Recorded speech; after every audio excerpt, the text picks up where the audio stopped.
Toledo and Naga cities have long been shaped by energy development. These projects have brought opportunities and support to some communities, but they have also raised important questions about health, livelihoods, and the environment.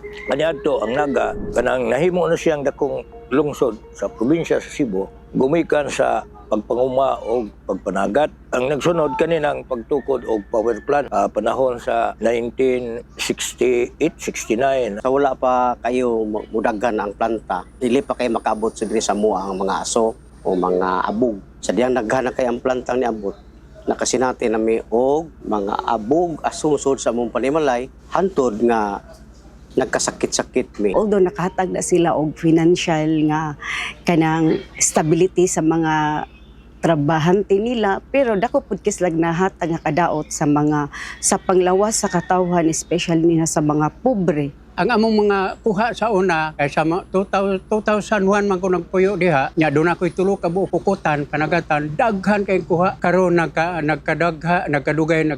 Wala na gyud maglisod na gamig 2 ka kilo. Ngunay kapait na mo diha karon.